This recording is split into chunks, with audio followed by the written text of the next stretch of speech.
जोहार दोस्तों, आज बिरसा मुंडा के शहादत दिवस पर आप सभी को क्रांतिकारी फूल जोहार। इस मौके पर मैं आज बातचीत करने के लिए आया हूं बांसवाड़ा डूंगरपुर के लोकप्रिय सांसद आदिवासी समाज की आन बान शान राजकुमार रौत जी के साथ में। इनके साथ हम कुछ आदिवासी मुद्दों पर बात करेंगे। आपका धन्यवाद कि आपने समय दिया। पहला सवाल यही है कि आज के दौर में बिरसा मुंडा की शहादत को आप किस रूप में देखते हैं, खासतौर पर आज जो आदिवासी समाज के समक्ष चुनौतियां हैं, आदिवासी समाज राजनीति और देश के अलग अलग आदिवासी समुदायों के समक्ष चुनौतियां हैं, उसमें आप बिरसा मुंडा के संघर्ष को किस रूप में देखते हैं? सभी साथियों को मेरी ओर से जय जोहार। बिरसा मुंडा जी के शहादत दिवस पे इस देश के उन आदिवासी युवा साथियों को मेरे साथ जुड़े हुए हैं हमारे प्रोफेसर गंगा साई जी मीणा जेएनयू से, और ये किसी पहचान कहे कि परिचय के मोहताज नहीं है। उनको पूरा देश जानता है, सुनता है, उनके विचारों को फॉलो करता है। और जिस तरह से ये आदिवासी समाज के इतिहास, संस्कृति, अधिकारों पे जब देश की मुख्य मीडिया डिबेट चलती है तो ये बखूबी अपनी उपस्थिति दर्ज कराते हैं और तर्कों के साथ जो आदिवासी विचारों के विपरीत काम करने वाले जो लोग हैं, इन लोगों को मुंह तोड़ जवाब देने का काम करते हैं। मैं विशेषकर आज के इस दिवस पे बिरसा मुंडा जी को याद करना चाहूंगा और बिरसा मुंडा जी के साथ ही इनके जो उद्देश्य थे, उनका जो संघर्ष था, इन संघर्ष पे बात करना चाहेंगे। आज का जो समय है, उस समय को और आज की जो परिस्थितियां हैं उनको बिरसा मुंडा जी का जो समय काल रहा था उससे जोड़ के अगर बात करें, और आपने गंगा साई जी ने कहा कि बिरसा मुंडा जी का जो शहादत था और उस शहादत को आज के परिप्रेक्ष्य में क्या देखते हैं, तो उस विषय पे अगर हम सोचते हैं तो थोड़ा दुख भी होता है कि बिरसा मुंडा जी ने एक विपरीत परिस्थितियों में संघर्ष किया, 25 साल की उम्र में शहीद हो गए और इस देश के लिए एक महान काम करके गए और आदिवासी समाज में एक जोश जुनून और आदिवासी समाज को एक लड़ने की एक राह देके गए। उनका उद्देश्य था जल जंगल जमीन की रक्षा करना। उन्होंने नारा दिया था अबुआ दिजम अबुआ राज, अबुआ दिशा अबुआ राज, हमारा देश हमारा राज, उलगुलान जिंदाबाद।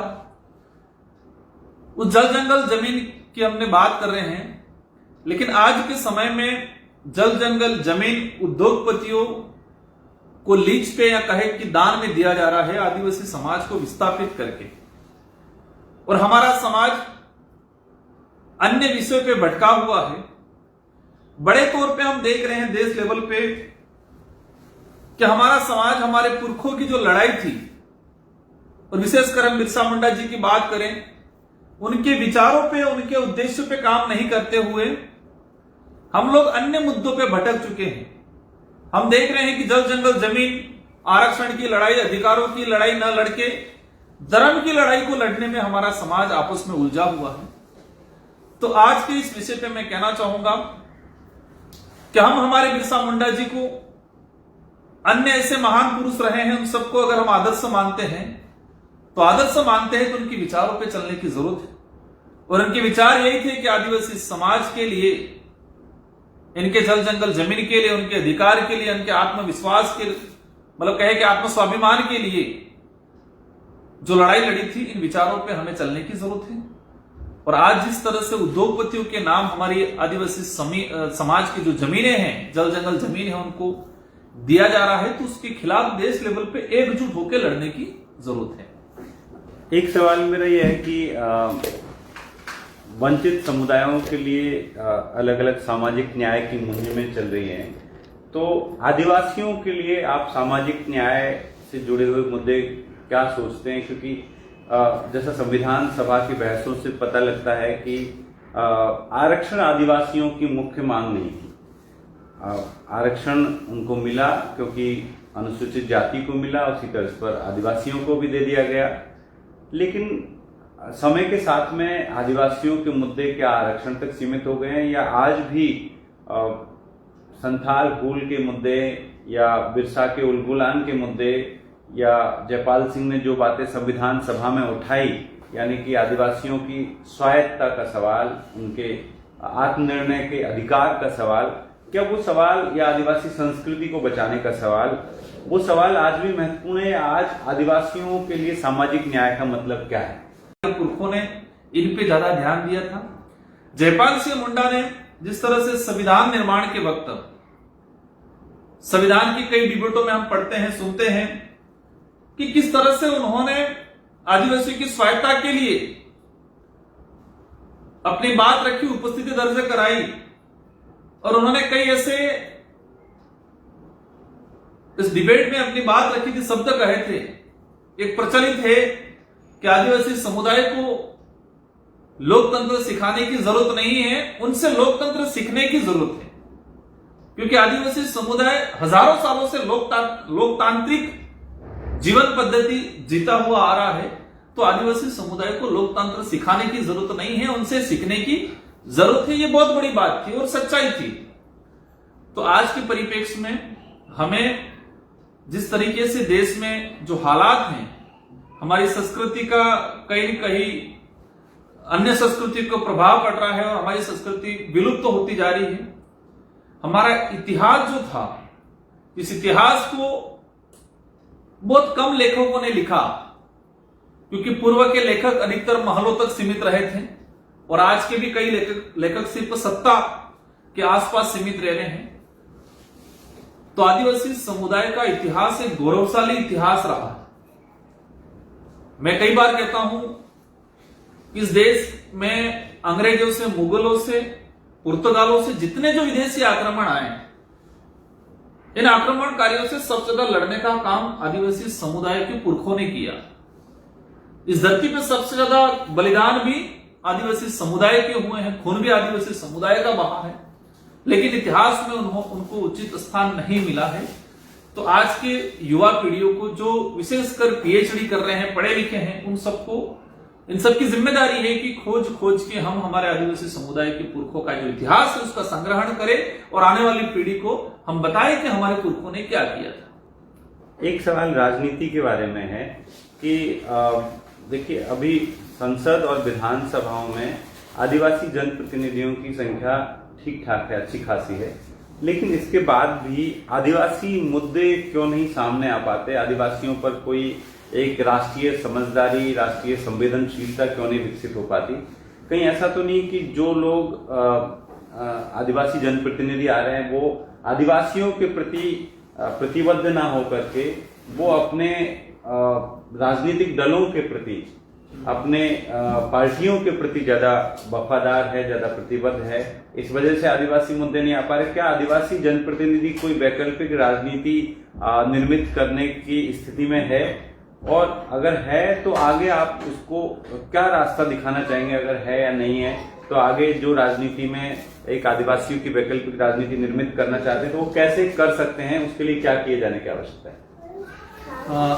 ये तो मैं वही बात आ गई कि आजादी के बाद ही जयपाल सिंह मुंडा को लगा था कि नेशनल पार्टियों के आधार पे या नेशनल पार्टियों में रह के हमारे समाज का प्रतिनिधित्व नहीं कर सकते हैं। उन्होंने संकेत दिया था और उन्हीं वजह से उन्होंने क्षेत्रीय पार्टी का गठन किया था और उसी का परिणाम है आज झारखंड राज्य का निर्माण। और हम कहे कि छोटा नागपुर पठार का जो क्षेत्र है, जो 2-3 राज्यों में बटा हुआ है, उनको एक विशेषाधिकार जो मिले और देश लेवल पे जो 5वीं 6वीं अनुसूची का जो अधिकार मिला, कहीं के इनका भी संविधान निर्माण के वक्त इनका योगदान रहा। आपने जो कहा कि आज आदिवासी समाज के प्रतिनिधित्व, मतलब जो सांसद विधायक गणों की पर्याप्त संख्या है, लेकिन वो कहीं न कहीं आदिवासी समाज के हक अधिकारों की बात नहीं कर पा रहे हैं। दुर्भाग्य की बात है। मैं इस बात को लेकर कई बार कहता हूं कि आदिवासी होना जरूरी जितना है उससे ज्यादा जरूरी कि आदिवासित होना जरूरी है। आदिवासी हैं वो इतना महत्वपूर्ण तो है ही, लेकिन उससे ज्यादा उसके अंदर आदिवासियत कितनी है वो ज्यादा महत्वपूर्ण है। तो आज जो नेशनल पार्टियों अन्य कई पार्टियों से जो जिनकी पार्टियों की कमान की मतलब कमान अन्य के नेतृत्व में उनके अंदर रहती है, तो वो पार्टी के अंदर रहकर समाज का प्रतिनिधित्व नहीं कर पा रहे हैं। वो समाज का प्रतिनिधित्व के बजाय पार्टियों का प्रतिनिधित्व ज्यादा कर रहे हैं। वो समाज के प्रति उत्तरदायित्व कम होके पार्टियों के प्रति ज्यादा उत्तरदायित्व है।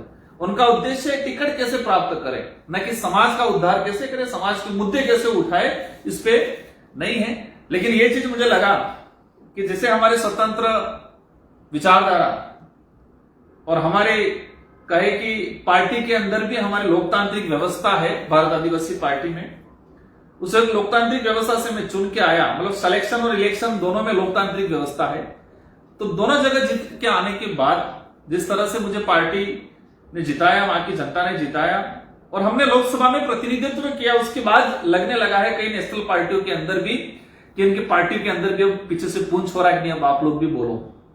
तो कुछ नेशनल पार्टी है या कुछ क्षेत्रीय पार्टियों में धीरे धीरे आदिवासी शब्द बोलना लगे हैं। बाकी पहले तो आदिवासी शब्द भी बोलने में शर्माते थे लोग, हिचकिचाते थे या डरते थे। लेकिन आज मैं कहना चाहूंगा आपके हमारे आज जो साथी जुड़े हैं उन सबके माध्यम से कि हमारी विचारधारा की मेहरबानी है कि देश लेवल पे एक आदिवासी जिंदा हुआ। ये हम गर्व से कहते हैं, भले इस पे कोई कुछ भी कहे, लेकिन वहां की जनता ने हमें एक लोकतांत्रिक व्यवस्था से चुन के भेजना। और हमारी स्थिति ये है, नेशनल पार्टियों में क्या है कि आप पार्टी गाइडलाइन से बाहर बोले तो टिकट कट जाता है। हमारी स्थिति ये है कि आप समाज के लिए नहीं बोले तो टिकट कट जाए। बहुत बढ़िया।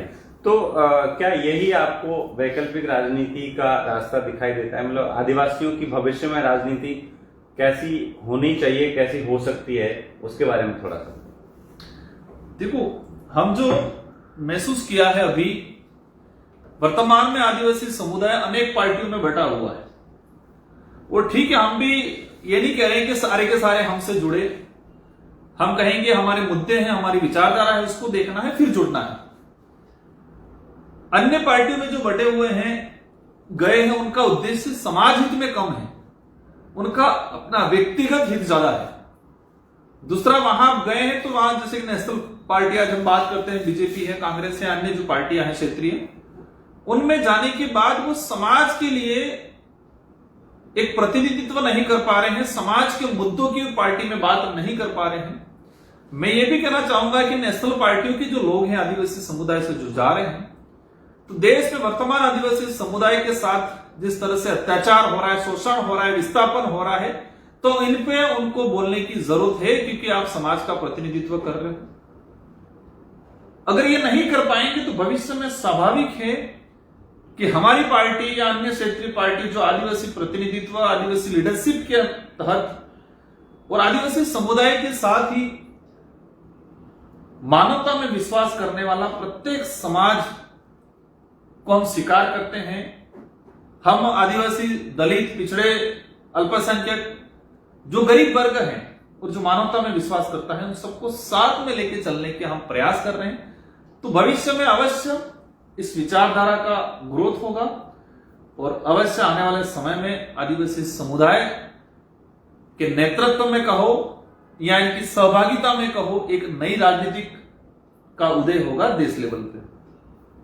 बहुत बहुत धन्यवाद। आपने बहुत महत्वपूर्ण बातें कही और मुझे पूरा विश्वास है कि हमारे युवा इन पर विचार करेंगे, खासतौर पर जो सामाजिक और राजनीतिक क्षेत्र में सक्रिय हैं वो इस पर विचार करेंगे और इससे आने वाले समय में आदिवासी राजनीति की दिशा बदलेगी। बहुत बहुत धन्यवाद। जोहार। Thank you. सभी साथियों को जोहार। उलगुलान जिंदाबाद। जय विकसा।